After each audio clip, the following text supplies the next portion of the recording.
हम अभी तक जो है पहचानने निर्वाह करने की विधि से हम ये 4.5 क्रिया को हम प्रमाणित कर दिया है। मानव परंपरा जब बच्चे पैदा होते हैं और बचपन से ही ये 4.5 क्रिया की ओर हैं, वो बुढ़ापा भी वहीं तक पहुंच करके अंत हो जाता है। यही मानव का, सर्वमानव का पराभव का आधार है। आगे क्रियाएं यदि व्यवहार में प्रमाणित होती हैं, वही जागृति का आधार है। वो जानने मानने की विधि से ही होगी। जानने मानने की तृप्ति बिंदु को पाने की विधि से होगी। पहचानने निर्वाह करने के क्रम में मानव तृप्ति बिंदु को पाता नहीं। और जो अन्य संसार जो पहचानने निर्वाह करने के क्रम में कैसे रहता है, नियमित रहता है, नियम के अनुसार काम करता है, नियंत्रित रहता है, ठीक है, संतुलित रहता है। इस विधि से व्यवस्था है, समझदारी की विधि से व्यवस्था नहीं है। ये बात आप हमको एक रेखाकरण की विधि से समझ में आना है। इसी को समझने में अभी तक अपन बहुत सारा परेशान थे। सही गलती का आधार यही है।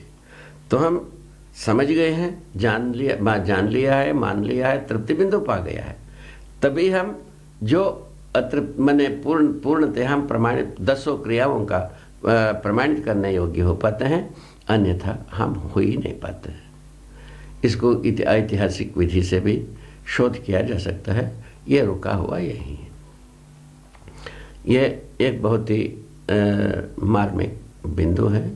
इस पर सभी मेधावियों का ध्यान जाना चाहिए, ऐसा मेरा मैंने एक प्रकार से विनय है। ये इस बिंदु पर और आगे हम सोचते हैं, ये 10 क्रियाएं जो होते हैं, जैसा एक बार दोहराते हैं, चयन आस्वादन मन में 2 क्रियाएं निरंतर होता रहता है, और वृत्ति में तुलन और विश्लेषण 2 क्रियाएं होते रहते हैं, और चित्त में चिंतन और चित्रण 2 क्रियाएं होते रहते हैं, बुद्धि में बोध और संकल्प ये 2 क्रियाएं होते रहते हैं, आत्मा में अनुभव और प्रामाणिकता ये 2 क्रियाएं होते रहते हैं। ये जब कोई भी जागृत होने की बात आती है, अनुभव और प्रामाणिकता मूलक हमारा बोध संकल्प कार्य करना शुरू करता है, और उसी के अनुरूप में चिंतन और चित्रण संपादित होना शुरू कर देता है, और उसी आधार पर वह तुलन और विश्लेषण हो पाता है। उसी के अनुरूप चयन और आस्वादन होना शुरू करता है। कुल मिलाकर के इसमें परिवर्तन क्या हो जाता है?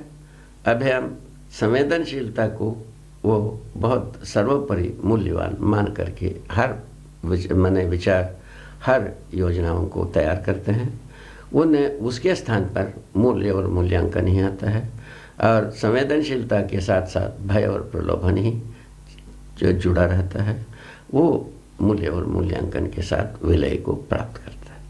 यही जागृति का व्यवहारिक स्वरूप है। इससे हम व्यवस्था में जीना बन जाता है। जागृत होने के बाद संवेदनशीलता विधि से हम व्यवस्था में जी नहीं पाते हैं। संवेदनशीलता का जो इसका क्या कारण है, उसको भी शोध किया गया है। उसमें हमने देखा है कि संवेदनशीलता पूर्वक जीने की जो पराकाष्ठा है, वो जीव संसार में पूरा हो गया है। यदि संवेदनशीलता ही यदि अंतिम मंजिल होती, और मनुष्य को होने की जरूरत ही नहीं रहा, नियति में कोई निष्प्रयोजन, कोई स्थिति बनता नहीं। पूरा का पूरा सहअस्तित्व में अथा से इति तक या संपूर्णता तक, संपूर्णता में एक तालमेल, एक सूत्रता, एक संगीत पूर्वक एक व्यवस्था का स्वरूप ही है। हर गति, हर स्थिति, हर अवस्था एक सार्थकता सूत्र से जुड़ा ही है। सार्थकता सूत्र क्या है?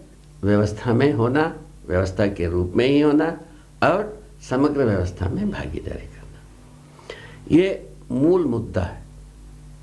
इस मूल मुद्दे के साथ पदार्थावस्था भी जुड़ा है, प्राणावस्था भी जुड़ा है, जीवावस्था भी जुड़ा है।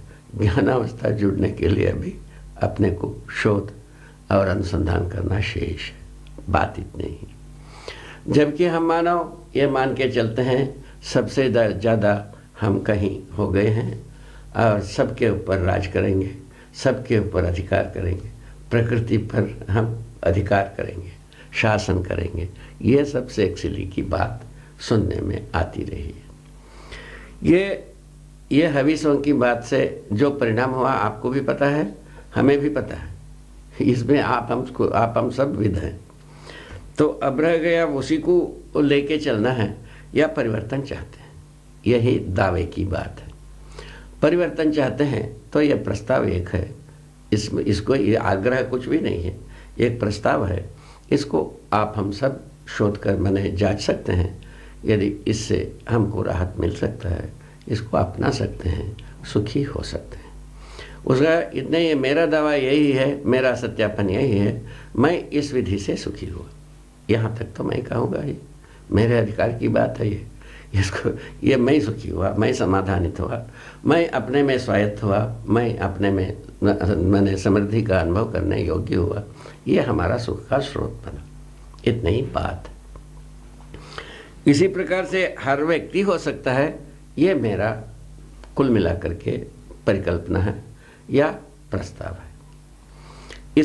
इसके आधार पर आगे की बात है।